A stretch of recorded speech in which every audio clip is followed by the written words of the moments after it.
Bonjour. Alors que nous préparons à fêter Hanouka, la fête des Lumières, les criminels du Hamas ont assassiné en plein Jérusalem un enfant d'Israël. Ces assassins, adorateurs des ténèbres, n'ont de cesse de distiller leur haine et leur détestation de la vie, surtout lorsque cette vie est juive. Il s'appelait Eliaou David Kay. Il avait 25 ans et avait décidé il y a quelques années de faire son alia seul, quittant sa famille vivant en Afrique du Sud. Il fait partie de ces jeunes qui décident un jour de quitter le confort familial pour réaliser leur rêve sioniste et construire leur vie sur la terre de leurs ancêtres. Il aimait la vie, il aimait cette terre, il n'aspirait qu'à vivre et à bâtir une famille. Cela est insupportable pour les terroristes palestiniens.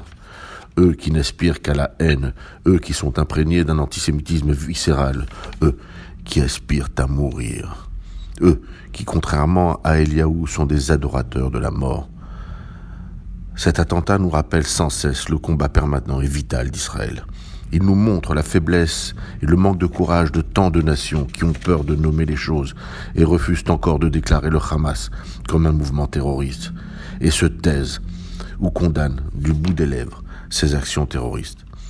Eliaou allonge la trop longue liste des enfants d'Israël victimes de ces criminels, mais que tous l'entendent.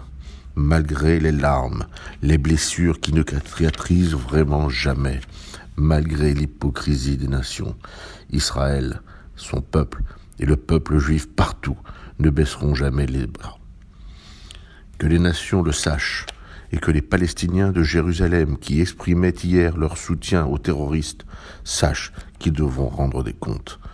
En cette veille de fête, une petite lumière s'est éteinte, mais au nom d'Eliaou, comme au nom de toutes les victimes de l'antisémitisme, gardons dans nos cœurs la lueur de leurs âmes.